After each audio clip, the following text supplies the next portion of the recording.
pagi Bapak Ibu Saudara saudara terkasih dalam Tuhan.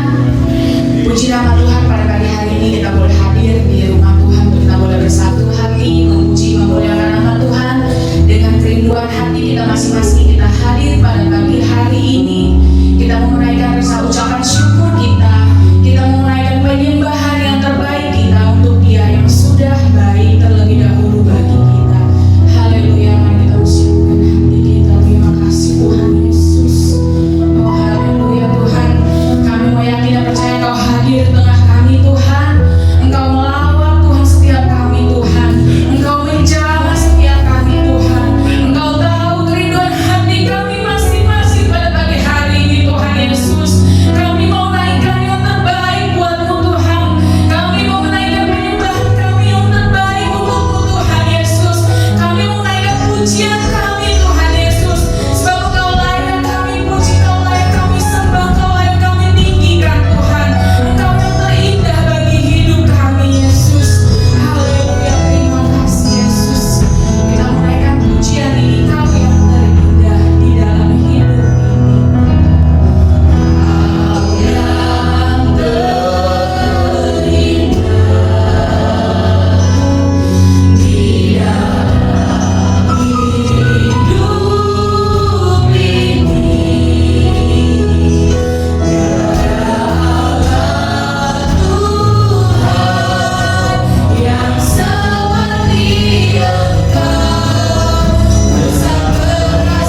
mendengarkan kebenaran firman Tuhan. Haleluya Tuhan Yesus. Kami menyiapkan hati kami Tuhan untuk boleh ditabur oleh firman ya Bapa. Oh Tuhan, berbicara Engkau Tuhan melalui hamba-Mu Tuhan. Biarlah firman itu boleh tertabur di hati kami masing-masing Tuhan. Kami boleh menjadi pribadi yang lebih baik lagi di hadapan-Mu ya Bapa. Karena kami yakin Tuhan firman-Mu itu Tuhan nyata dan tidak pernah meninggalkan hidup kami Yesus. Haleluya Tuhan Yesus. Terima kasih. Terima kasih Yesus. Tak sekalipun Tuhan yang lalai tepati janji yang difirmankannya. Tak sekalipun Tuhan kan gagal,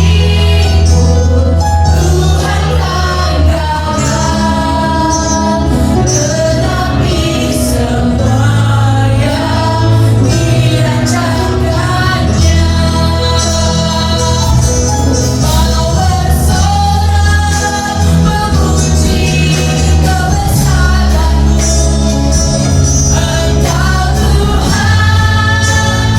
penolong dalam hidupku.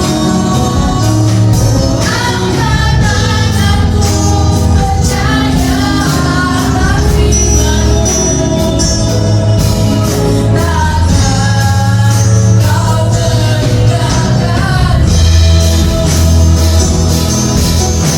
meninggalkanku.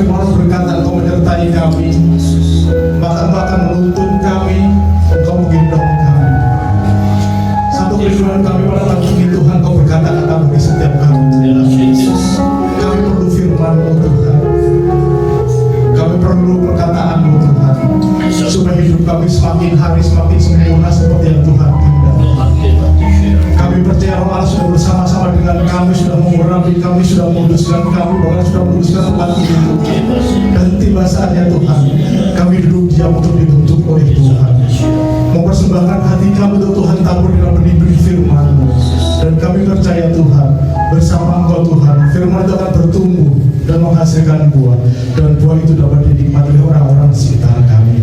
Terima kasih Tuhan, kami sambut firman dengan segala ucapan syukur, yaitu di dalam nama Tuhan Yesus. Yang siap dengar firman Tuhan, sama-sama kita katakan amin. Silakan dulu Bapak Ibu. Shalom. Shalom. Bapak dikasih Tuhan, kalau kita melihat di sosial media saat ini ada berita heboh ketika Panglima TNI bersama Menteri Pertahanan memberikan anugerah kepangkatan kepada Deddy Corbuzier, kepangkatan tentinur menjadi diberikan pangkat letkol. Dia tidak masuk ke dalam akademi militer, tidak belajar militer, tidak disiapkan jadi militer, tetapi oleh anugerah Panglima TNI dengan tugas khusus Deddy Corbuzier mendapatkan pangkat letkol. Mantap kan? Lebih mantap lagi kalau kita yang bukan siapa-siapa dipilih Tuhan untuk diberikan kasih karunia Tuhan. Bahkan ada seorang ibu dari kampung yang kecil, dia orang biasa, diberikan anugerah Tuhan yang luar biasa. Bahkan tidak ada seorang di bumi pun yang tidak kenal dia. Dia adalah Maria. Mari kita lihat bagaimana Tuhan pakai Maria melalui malaikat Tuhan. Ketika Tuhan mengutus malaikat untuk menjumpai Maria dan memberikan nasihat, memberikan kasih karunia dan anugerah kepada Maria. Mari kita baca-baca di dalam Lukas 1, kita membaca ayat yang ke-26 sampai ke-38. Lukas yang pertama kita membaca ayat yang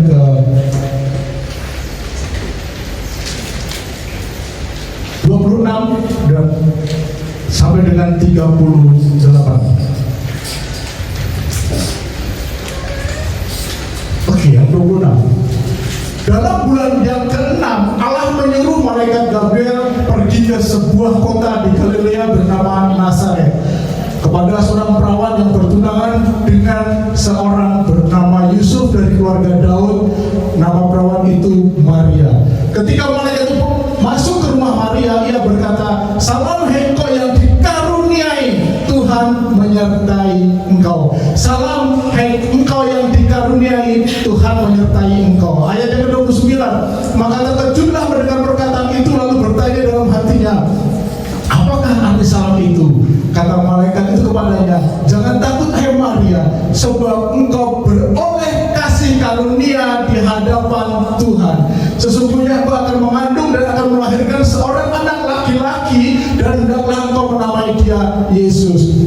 Ia akan menjadi besar dan akan disebut Anak Allah yang Maha Tinggi, dan Tuhan Allah akan mengaruniakan kepadanya tahta Daud bapa leluhurnya, dan ia akan menjadi raja atas kaum keturunan Yakub sampai selama-lamanya, dan kerajaannya tidak akan berkesudahan." Kata Maria kepada malaikat itu, "Bagaimana hal itu mungkin, karena aku belum bersuami?" Jawab malaikat itu kepadanya, "Roh Kudus akan turun atasmu, dan kuasa Allah yang Maha Tinggi akan menaungi engkau. Sebab itu anak yang kau lahirkan itu akan disebut kudus, anak Allah. Dan sesungguhnya Elisabet sangatmu itu, ia pun sedang mengandung seorang anak laki-laki pada hari tuanya, dan inilah bulan yang ke-6 bagi dia yang disebut mandul itu. Sebab bagi Allah tidak ada yang mustahil." Kata Maria, "Sesungguhnya aku ini hamba Tuhan, jadilah padaku menurut perkataanmu." Lalu malaikat itu meninggalkan dia. Bapak dikasih Tuhan, sesuatu yang luar biasa. Salam hai engkau yang dikaruniai, Tuhan menyertai engkau. Berita malaikat yang pertama mengatakan bahwa engkau yang dikaruniai, engkau yang diberikan kasih karunia, engkau yang diberikan anugerah, dan Tuhan menyertai. Yang kedua, jangan takut hai Maria, sebab engkau beroleh kasih karunia di hadapan Tuhan. Dia mendapatkan kasih karunia. Yang jadi pertanyaan buat kita, apa itu kasih karunia? Bapak Ibu, kasih karunia itu mengandung arti kesukaan, mengandung arti kesenangan, mengandung arti kenikmatan, karunia, anugerah, penghargaan. Tetapi ada satu makna yang luar biasa. Kasih karunia ini bernilai, sangat bernilai bagi orang yang dibutuhkan. Sekali saya kasih gambaran ini. 2 hari lalu ya, yang dari Corbuzier dapat dapat pemutusan tugas khusus dari Menhan dan Pangap, dia diberikan pangkat letkol. Kenapa? Karena ada tugas khusus yang diberikan kepada dari Corbuzier. Nah, Tuhan pun memberikan kasih karunia untuk tugas khusus yang diberikan oleh Allah. Tugasnya apa? Melalui Maria, dia akan lahir anak manusia, dia lahir anak Allah, dan dia adalah Allah sendiri. Untuk apa? Untuk tugas khusus. Karya Allah dimulai dari ketika malaikat menjumpai Maria. Kemudian Maria mengandung. Kemudian lahirlah bayi yang namanya Yesus. Proses untuk karya Tuhan dimulai dari cara yang sederhana. Nah, kenapa itu sangat bernilai dan dibutuhkan? Faktanya apa? Buktinya apa? Roh Kudus turun menaungi dia, menjagain dia. Artinya bahwa tugas khusus ini ada resiko. Resiko cukup besar. Bapak Ibu, Maria belum menikah, tiba-tiba hamil. Resikonya apa? Resikonya dia akan dirajam sampai mati. Sehingga dia butuh penyertaan Allah. Allah peduli dengan apa yang Allah kerjakan. Ketika Allah memberikan kasih karunia yang mengandung risiko, Allah menyertai, Allah menaungi, dan itulah yang dibutuhkan oleh Maria dalam kasih karunia itu. Dan kasih karunia adalah pemberian dari pihak yang lebih tinggi derajatnya atau statusnya yang diberi pada pihak yang rendah. Pemberian kasih karunia, ketika saya memberikan kepada seseorang, bukan kasih karunia karena saya tidak punya kuasa, saya tidak punya otoritas, tetapi kasih karunia itu diberikan kepada orang yang memiliki kuasa atau pribadi yang memiliki otoritas, dan diberikan kepada pihak yang lemah. Dan kasih karunia itu asalnya dari Tuhan. Tuhan memberikan kasih karunia kepada Maria, dan ketika dia memberikan kasih karunia, dia tidak memandang kelayakannya, apakah dia orang pintar ataukah dia orang yang seperti apa, nggak ada dasarnya. Jadi Bapak Ibu yang bertanya, lalu dasarnya apa kasih karunia itu? Dasarnya adalah Maria sendiri yang dipilih atas kedaulatan Tuhan. Jadi Maria dipilih bukan karena pengaruh orang lain, bukan pengaruh siapa-siapa, tetapi Allah dengan otoritasnya, dengan kedaulatannya, dia memilih Allah. Artinya bahwa Allah membuat keputusan tanpa adanya atau tidak berunding dengan siapapun, dengan dewan surgawi sekalipun, tidak dipengaruhi oleh siapa yang ada di sekitar Allah. Malaikat-malaikat pun tidak bisa mempengaruhi, sehingga kasih karunia diberikan kepada Maria adalah kedaulatan Allah. Dasarnya apa? Suka-sukanya Tuhan. Maria orang saleh, oh ya pasti. Dari mana kita tahu saleh? Tuhan, aku ini hamba-Mu Tuhan, jadilah seturut dengan kehendak-Mu. Kata ayat 37 tadi. Artinya bahwa Maria memiliki pengenalan yang dalam kepada Tuhan. Tetapi apakah itu menjadi dasar kedaulatan Tuhan? Enggak. Bukan sekedar itu, tapi suka-sukanya Tuhan. Kedaulatan Tuhan tidak dipengaruhi siapa kita. Yuk kita ambil contoh. Tuhan menyelamatkan kita, dasarnya apa? Tuhan pilih kita jadi anaknya, dasarnya apa? Tuhan ada dasar. Dasarnya apa? Dasarnya kedaulatan Tuhan. Sehingga kalau kita dipilih, itu atas otoritas Tuhan. Setelah kita dipilih, Tuhan memberikan rancangan kepada kita, lalu kita berjalan, kita hidup seturut dengan rancangan Tuhan. Rancangannya apa? Rancangannya loh, rancangan Tuhan dalam hidup kita. Jadi Tuhan bukan menetapkan kita dengan rancangannya dulu baru kita dipilih, tapi kita dipilih baru Tuhan memberikan rancangannya buat kita.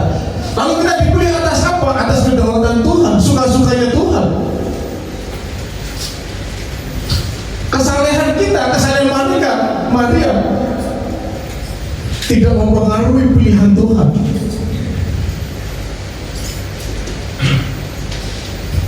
Otoritas Tuhanlah yang memilih Maria.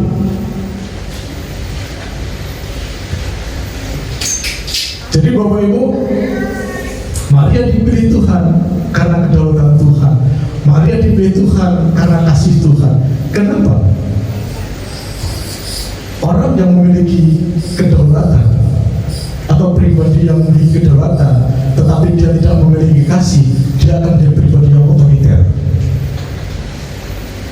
Orang yang memiliki kedaulatan, orang yang memiliki otoritas tapi nggak memiliki kasih, itu menjadi orang yang otoriter. Tetapi orang yang punya kasih tetapi tidak punya otoritas, siapa dia? Dia nggak punya daya.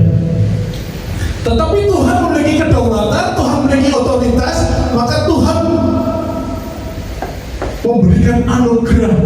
Jadi Bapak Ibu, anugerah terjadi karena ada pertemuan antara otoritas atau kuasa dengan kasih, dan itulah yang dimiliki Tuhan. Jadi Maria dipilih Tuhan karena kasih Tuhan.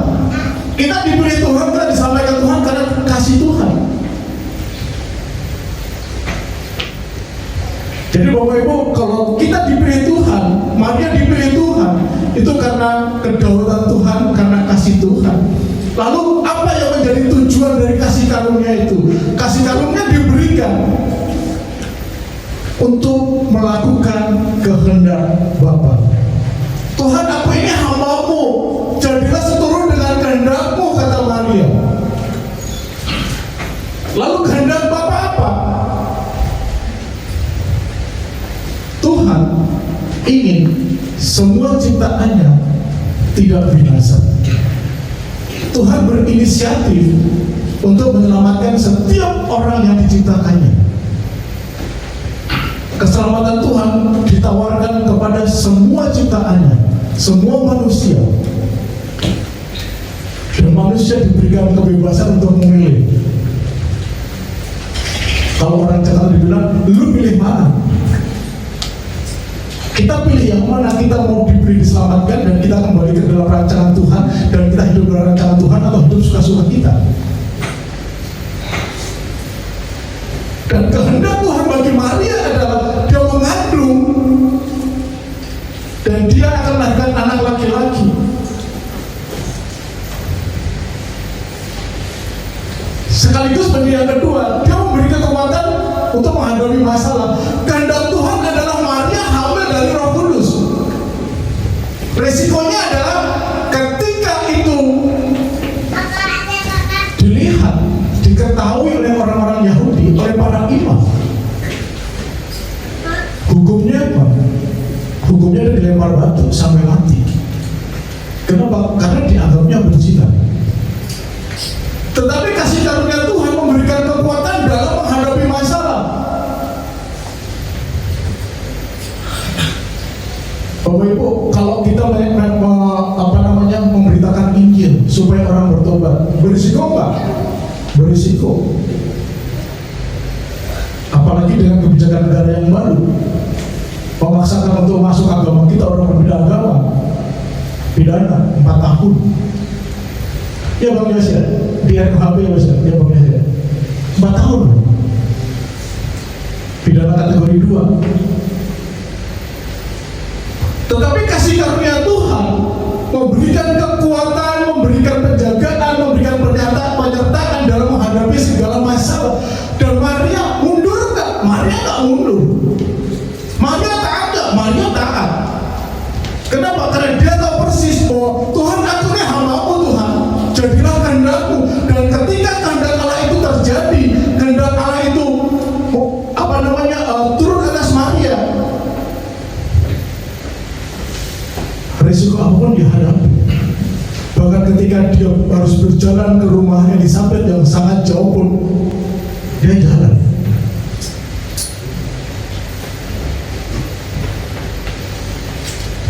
Jadi Bapak Ibu, ketika setiap kita menerima kasih karunia, kita diberikan kekuatan untuk menghadapi setiap masalah apapun. Dan penyertaan Tuhan tidak pernah lepas. Tuhan selalu menyertai kita.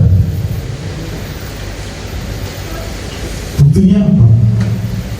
Allah yang turun ke bumi, Dia adalah Sang Immanuel, Allah yang menyertai.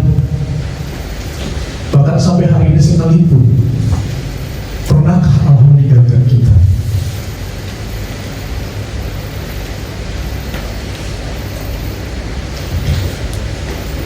Lalu kasih karunia juga diberikan kepada Maria untuk melakukan pekerjaan baik.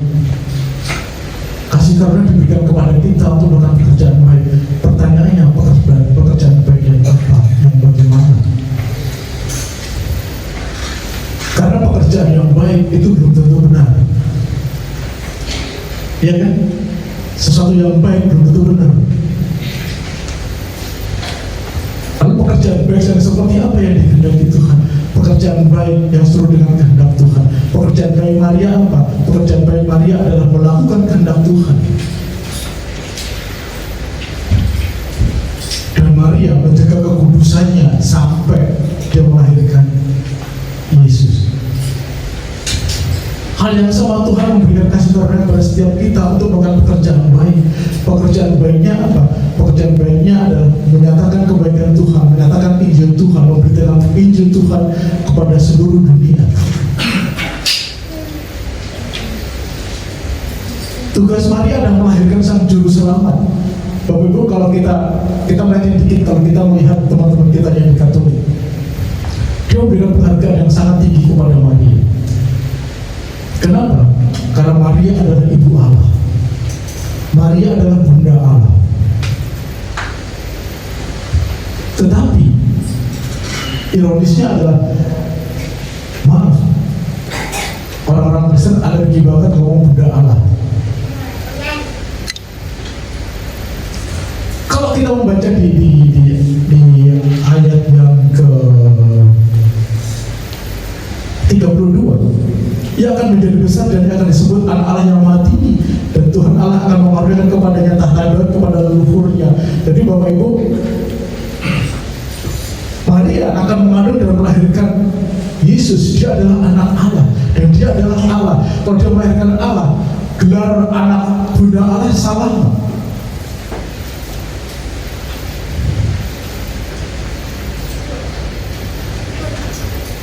Anugerah yang luar biasa yang diberikan kepada Tuhan kepada Maria. Anugerah yang sama dari Allah yang sama juga diberikan kepada kita. Kasih karunia juga diberikan kepada kita. Kita dikarunia menjadi anak-anak Allah untuk melakukan perbuatan baik, untuk melakukan pekerjaan baik, yaitu menyatakan Injil Kerajaan Allah, Injil Surgawi. Dan kasih karunia itu juga menjadi kuasa untuk melayani pekerjaan Tuhan, untuk melayani Tuhan. Tuhan, aku ini hamba-Mu Tuhan. Jadilah seturut dengan kehendak-Mu. Lalu bagaimana dengan kita? Otoritas Tuhan sudah dikasih kita, anugerah Tuhan sudah diberikan kepada kita, kuasa Tuhan sudah diberikan kepada kita. Menjadi pertanyaan, sudahkah kita melayani Tuhan?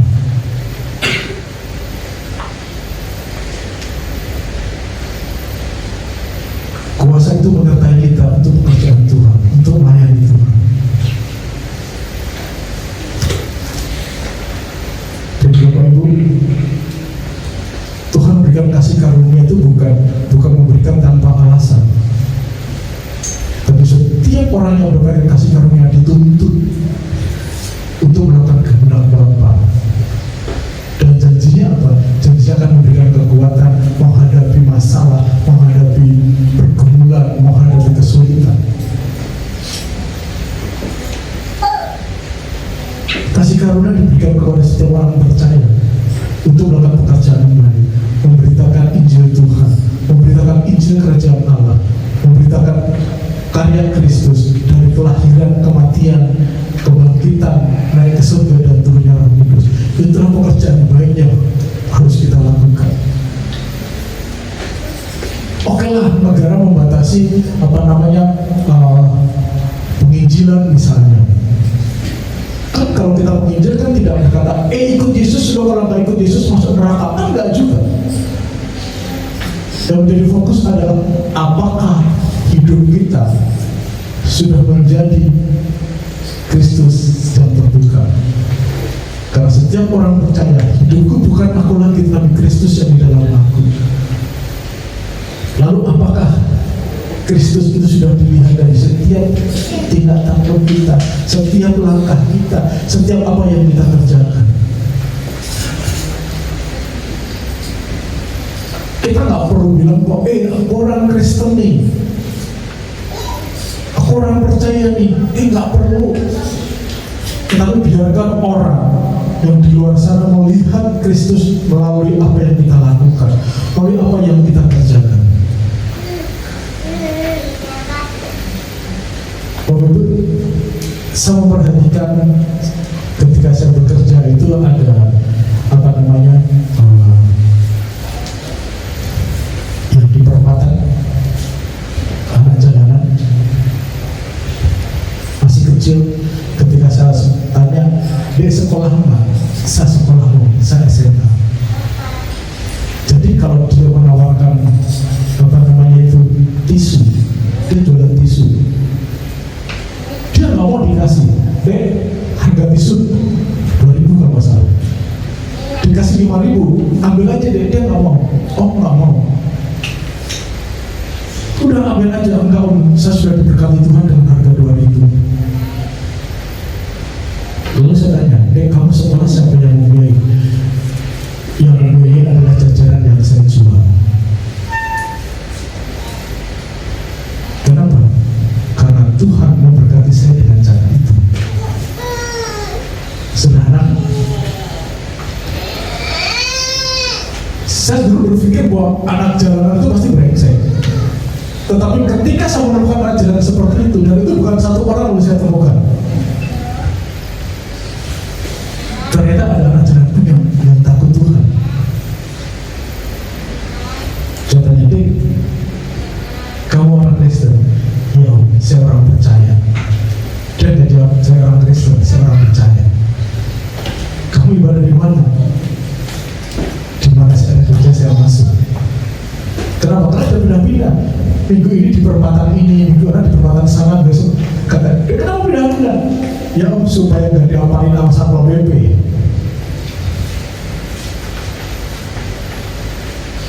Bapak Ibu, kalau kita mau menyatakan Injil Tuhan, Tuhan menyertai dengan cara apapun, cara yang tidak pernah kita duga sekalipun.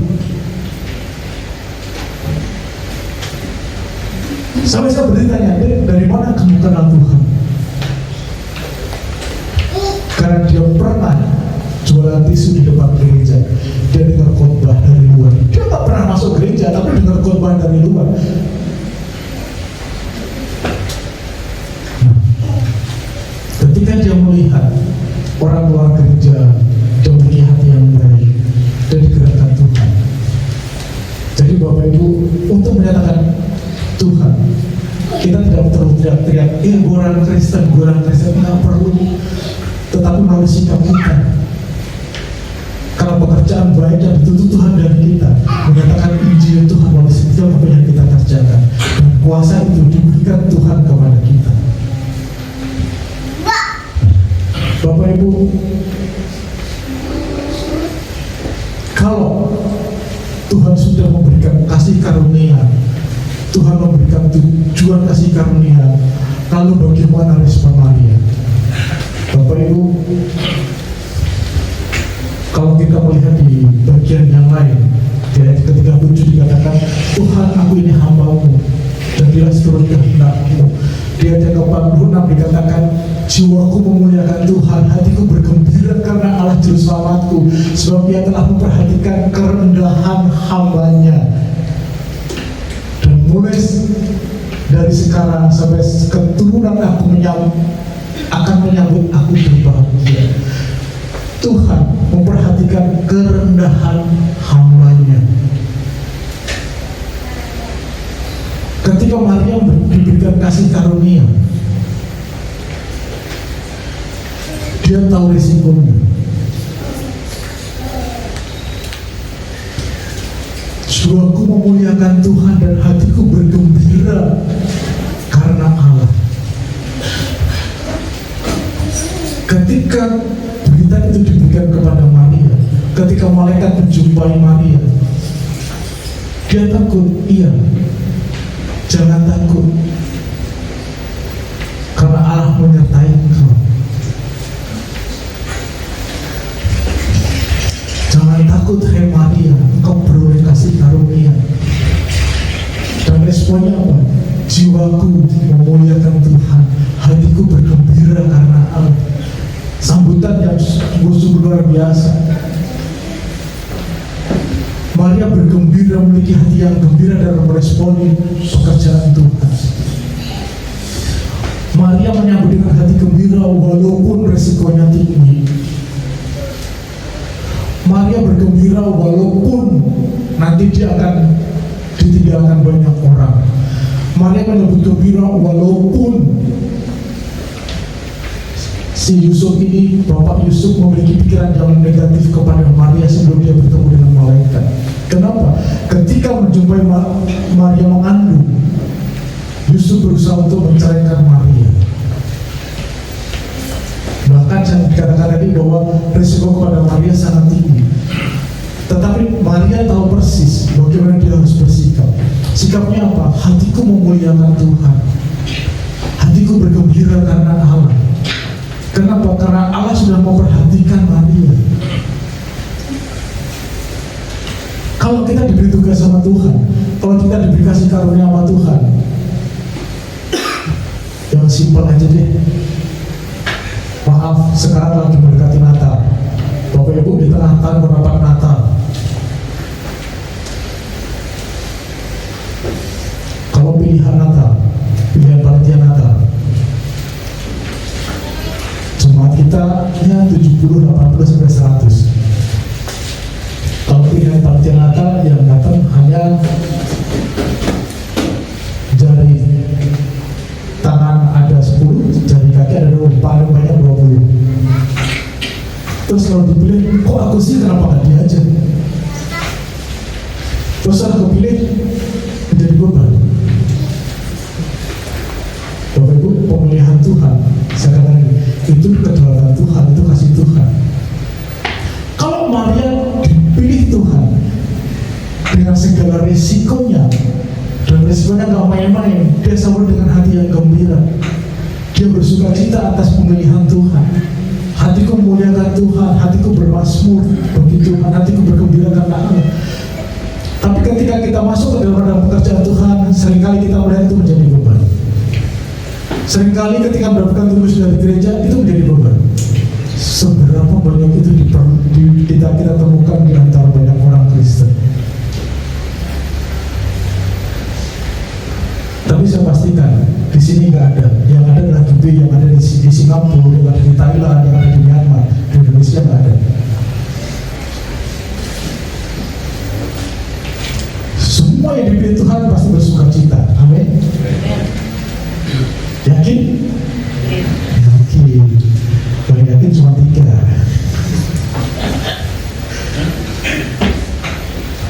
Suatu saat saya ngikutin syukuran kepada salah satu teman yang dipilih menjadi staf ahli Menteri Pemuda dan Olahraga. Saya tanya, Kak, dengan tugas berat seperti itu gimana Kak? Dia bilang, awalnya saya sedih, tetapi ketika saya melihat semua yang dipilih dan saya adalah satu-satunya anak Tuhan, saya bersuka cita. Kenapa? Saya percaya itu adalah pemilihan Tuhan, dan dia bertanggung jawab atas pemilihan itu, dan dia menjadi berkat di situ. Dan yang terjadi apa? Yang terjadi setiap ada proyek-proyek besar, setiap ada tanggung jawab besar, dan diberikan kepada Bapak ini. Dan dia satu-satunya anak Tuhan. Konsekuensinya apa? Konsekuensinya orang-orang yang sekitarnya mirip. Kenapa harus dia? Kenapa harus orang Kristen? Ketika Tuhan memberikan tanggung jawab pada kita, kita sambut dengan ucapan syukur, dengan memuliakan Tuhan, dengan bergembira, maka tanggung jawab yang besar Tuhan pasti akan berikan kepada setiap kita. Mungkin saat tanggung jawabnya masih kecil, mungkin saya merasakan sesuatu ini. Saya kemarin ada hamba Tuhan yang ke rumah, saya cerita, Pak, pelayanannya gimana? Saya dulu melayani pertama, dari 2 tahun pertama saya jadi tukang lipat buletin. Jadi kalau di gereja tertentu itu ada satu ruangan, setiap pagi jam 5 itu buletin sudah di depan gereja, dan buletin itu bisa 5.000 buletin. 5.000 lembar. Tugas saya adalah melipatin buletin. Jadi ketika ibadah sudah mulai harus sudah selesai. Setelah melipatin buletin, tugas tugasnya adalah bagi buletin, kasih buletin di depan pintu gereja. Saya tak boleh salaman, saya hanya bagi buletin dan bagi buletin. Setelah 2 tahun saya naik pangkat. Tugasnya apa? Tugasnya jadi sopir pendeta, mengemudikan pendeta. Berapa tahun? Nggak lama, cuma 5 tahun. Jadi sopir pendeta, bawain tasnya, bawain Alkitabnya. Kalau ke mimbar, saat di mimbar, naruh Alkitabnya di mimbar, sarung kacamatanya di mimbar. Rendah hati nggak? Apa namanya rendah diri nggak? Enggak. Padahal di gereja itu ada staf saya. Saya sedikit kata menedekin, bapak di gereja di sopir. Tapi Tuhan kasih tahun jauh lagi. Setelah 5 tahun jadi sopir pendeta, jadi pendoa syafaat. Sekian tahun jadi pendoa syafaat. Setelah jadi pendoa syafaat, baru berdoa mimbar.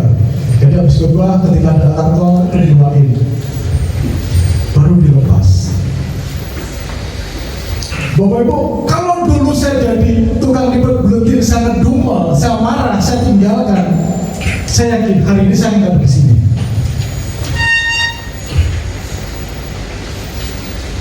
Dan saya dipertemukan dengan Pak Gembala dengan sesuatu yang nggak pernah saya duga ketika sama-sama datang ke dalam ibadah pembukaan sebuah organisasi penginjilan, baru ketemu Pak Gembala.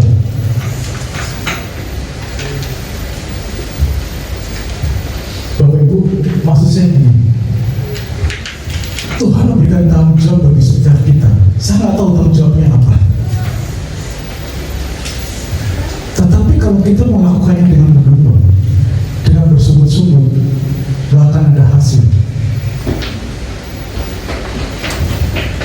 Tapi sekecil apapun tanggung jawab yang diberikan kepada kita, kalau kita lakukan dengan sungguh-sungguh, kita bersukaria, Tuhan hatiku bermasuk bagimu Tuhan, buletin, nyembah, nyanyi gitu kan. Walau pertamanya, maaf, saya sebuah teologi yang jauh mahal-mahal, jadi tukang buletin. Kenapa?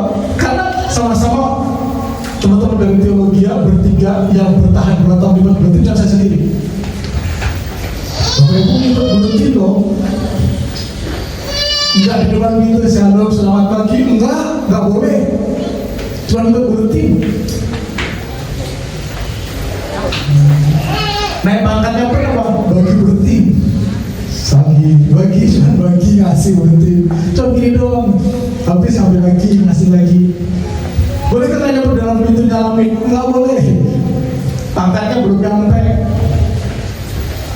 Saya pikir ketika naik pangkat saya boleh nyalamin jadi dari asal. Enggak, naik pangkatnya jadi supir. Dan ternyata Bapak Ibu, dari sekitar 7 tahunan itu saya dibentuk, hati saya dibentuk. Jadi sopirnya pun nggak supir sembarangan, Bapak Ibu. Kalau sesi pertama di Bogor, sesi kedua di Karawaci, sesi ketiga di Jakarta, mendapatkan disitulah pembentukan Tuhan. Tuhan bentuk kita dengan cara yang sederhana, cara yang nggak pernah kita duga. Tuhan memilih kita, Tuhan akan membentuk kita. Tuhan memilih kita, Tuhan akan memproses kita. Lalu bagaimana kita menyambutnya? Adakah kita menyambut dengan hati gembira? Adakah kita menyambut dengan rendah hati? Sungguhnya aku ini hamba Tuhan, jadilah padaku menurut perkataanmu.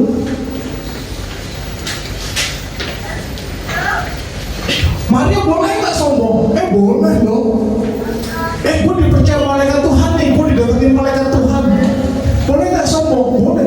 Tetapi Maria tahu persis, sesungguhnya aku inilah hamba Tuhan, jadilah seturut dengan kehendakmu.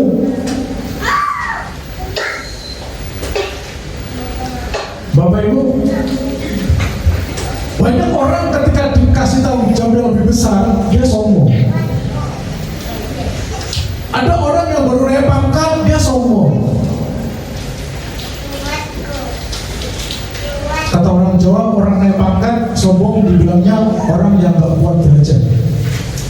Dia tak mampu diberikan tanggung jawab. Tetapi yang dituntut Tuhan adalah ketika Tuhan memberikan tanggung jawab, sambutlah dengan rendah hati.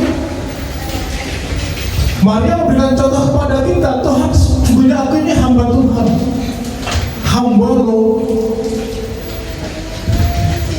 bukan sahabat lo, bukan teman lo.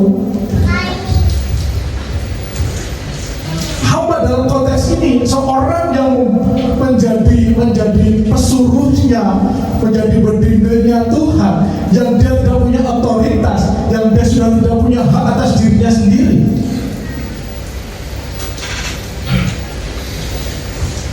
Konteksnya hamba di sini, saya ngomong gini, kasar dikit deh, saya kasar dikit. Dia dijadikan keset sekalipun, dia siap. Ketika Tuhan yang minta lehernya sekalipun, dia siap. Kenapa? Menjadi hamba, dia sudah tidak punya hak atas dirinya sendiri. Nilai dirinya, harga dirinya sudah dibeli oleh tuannya, sudah diambil oleh tuannya.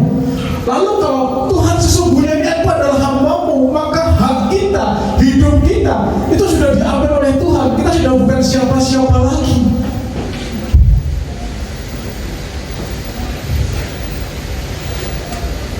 Yang bisa dilakukan apa?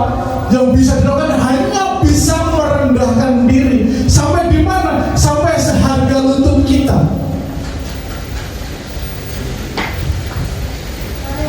Maaf Bapak Ibu, seberapa sering kita di jalan menemukan teman-teman kita yang rajin bersujud. Oke, saya ambil contoh teman-teman kita muslim.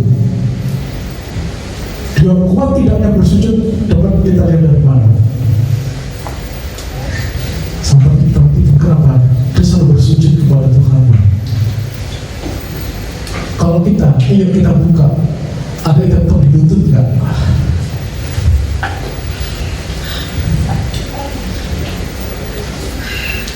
Analogi saya adalah seberapa dekatnya kita Tuhan,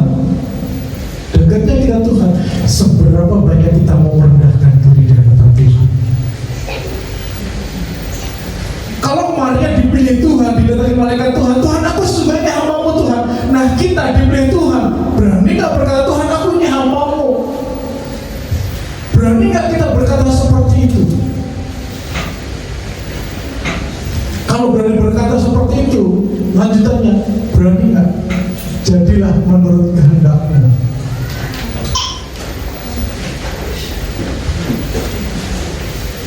Maria tahu persis dia bukan siapa-siapa ketika dia sudah dipilih Tuhan. Kalau dia sudah menyambut dengan gembira, dia menyambut dengan rendah hati, lalu apa yang dikerjakan? Dia kerjakan dengan penuh tanggung jawab. Kenapa? Karena kasih karunia Tuhan tidak pernah mengecewakan.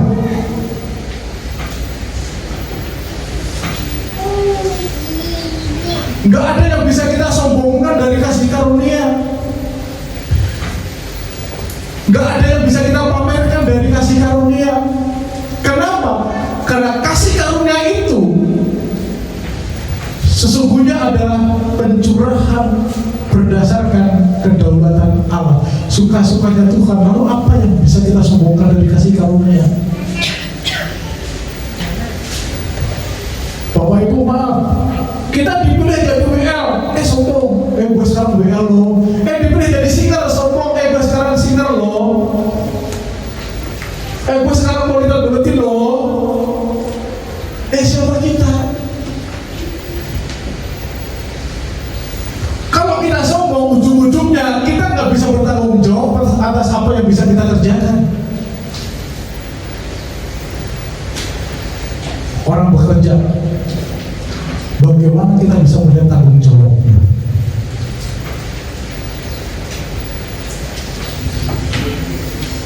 Bapak Ibu yang kerja di swasta, ini adalah minggu-minggu penilaian kinerja, ujung-ujungnya kan di Desember kan. Bapak Ibu, banyak banget saya lihat adalah Januari sampai November kerja semua gue, Desember rajinnya minta ampun. Kenapa? Dia pikir penilaian 1 tahun hanya di bulan Desember. Enggak juga gitu. Tapi penilaian kita adalah tanggung jawab kinerja kita dari awal sampai akhir. Kalau kita dipilih Tuhan untuk melakukan pekerjaan baik dari Tuhan, Tuhan menilai kita dari awal pemilihan sampai akhir. Akhirnya sampai kapan? Akhirnya sampai masuk ke dalam rumah masa depan. Pertanyaan kita, sudahkah kita melakukannya dengan tanggung jawab? Respon Maria berikutnya, Maria tidak mementingkan diri sendiri dan tidak mempertahankan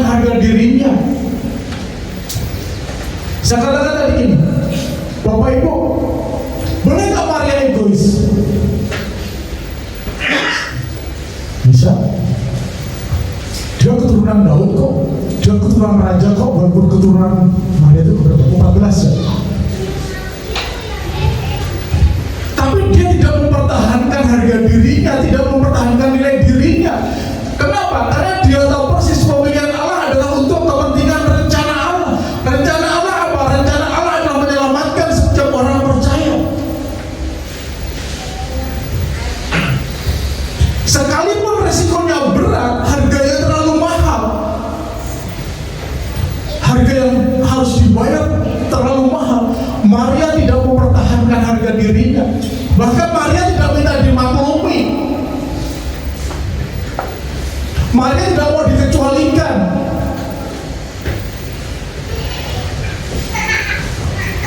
Maria nggak mau ditoleransi. Dia nggak pilih Tuhan, aku minta ditoleransi dong, Tuhan kecualikan dong.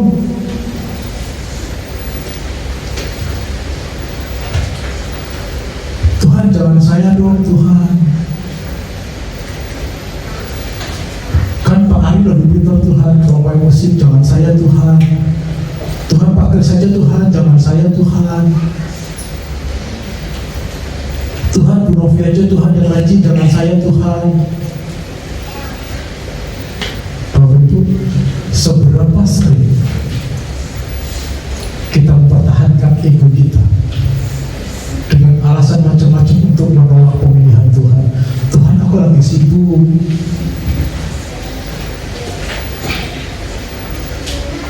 Tuhan, jangan dulu dong Tuhan, nanti aja. Tuhan, nanti aja Tuhan, kalau aku udah lulus Tuhan. Tuhan, nanti aja Tuhan, kalau kerjaanku sudah selesai Tuhan.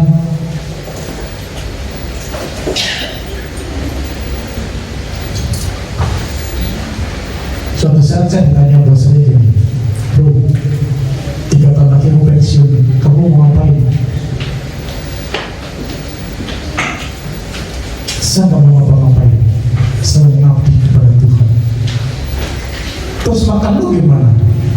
Saya ngomong ke istri, Mak, setelah pensiun aku mau ojek, mau nge-grab. Kenapa? Saya makan sehari gak ada 500.000 kok. Saya makan sehari gak mungkin 1 juta kok.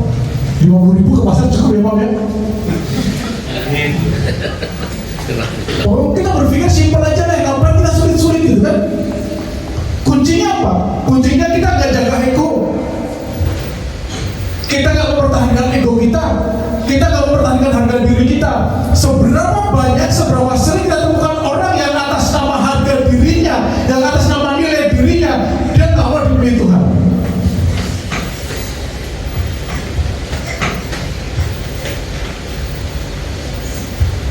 Seberapa sering kalian merasa memiliki harga diri yang tinggi, dia nggak mau jadi ini. Bapak di gereja saya butuh majelis untuk bertanggung jawab atas ini, untuk bertanggung jawab atas ini.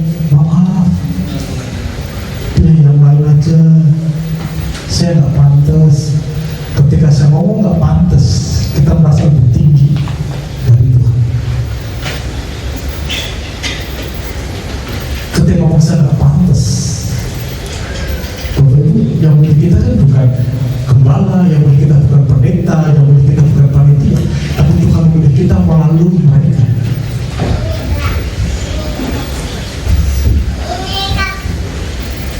Bapak Ibu, ketika saya jadi sopir, yang saya terima dari atas saya pada waktu itu, lu jadi sopir. Dan ternyata saya diajari. Jadi ketika bisa pensiun, saya nge-grab misalkan, udah biasa kok gitu. Sama cek, udah biasa kok gitu. Oke, yang berusaha berlatihnya adalah saya naik motor dari rumah ke kantor. Jadi Bapak Ibu, ketika Tuhan memilih Maria, Maria no reserve, Maria no excuse. Tuhan, jangan aku Tuhan, yang dia aja Tuhan, enggak. Tuhan, terjadilah menurut kehendak-Mu. Bapak Ibu, sepanjang waktu ini Tuhan sudah memilih kita. Tuhan sudah memberikan anugerahnya kepada kita. Dimulai dari Tuhan menyelamatkan kita, dimulai dari Tuhan memilih kita. Masihkah kita mau mempertahankan harga diri kita? Masihkah kita mempertahankan ego kita dengan Tuhan nanti aja, Tuhan gak pantas Tuhan. Dan ketika Tuhan memilih kita, akibatnya apa? Dampaknya apa? Tuhan menyertai kita, Roh Kudus turun atas kita, dan kuasa Allah dari tempat yang maha tinggi menaungi kita. Jadi pemilihan Tuhan itu gak cuma-cuma. Oke, berdasarkan kedaulatan Tuhan, berdasarkan otoritas Tuhan, tapi Tuhan kita adalah Tuhan yang bertanggung jawab. Dan yang kita terima tergantung dari respon kita. Respon kita seperti apa ketika kita dipilih oleh Tuhan? Masihkah kita mempertahankan ego kita? Maria gak pernah mempertahankan egonya. Kok bisa gak dia nolak? Oh sangat bisa. Tuhan jangan aku Tuhan.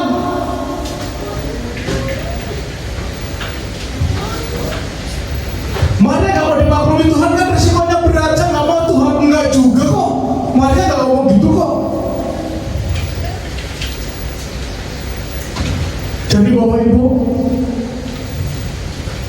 bukan karena kebaikan kita, bukan karena kepandaian kita, bukan karena kelebihan kita, Tuhan memilih kita, suka-sukanya Tuhan. Kalau Tuhan sudah memilih kita, bagaimana dengan respon kita? Jadi Bapak Ibu, bagi yang tidak diingatkan oleh Tuhan melalui Maria, Tuhan memilih Maria dengan otoritasnya, Tuhan memilih Maria dengan kasih Tuhan. Dan satu hal yang kita lihat, Maria meresponnya dengan hati yang gembira. Maria meresponnya dengan rendah hati. Maria meresponnya dengan tidak mempertahankan harga dirinya, dengan egonya. Maria dipilih dengan tidak merasa dimaklumi dan tidak minta di-excuse, tidak minta ditoleransi. Sebuah tanda yang luar biasa yang diberikan kepada kita. Tuhan sudah memilih setiap kita. Tuhan sudah memberikan kasih karunia-Nya kepada setiap kita. Tuhan sudah memberikan anugerah-Nya bagi setiap kita. Bagaimana dengan respon kita? Mari kita sambut dengan kebaikan Tuhan ini, dengan ucapan syukur kita, dengan tidak mementingkan diri kita, dengan tidak mengenalkan harga diri kita, dengan tidak dimaklumi Tuhan, dan tidak minta untuk di-excuse, dan kita mau Tuhan lakukan itu dengan segala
pujian ini sadarkan kepada hamba-Mu, kepada kami sekalian jemaat-Mu, kalau kami dipilih Tuhan menjadi anak-anak Tuhan, mewarisi kerajaan Allah, mendapat anugerah Tuhan, sadarkan bukan karena kehebatan kami, karena kepandaian kami, tetapi hanya oleh anugerah Tuhan.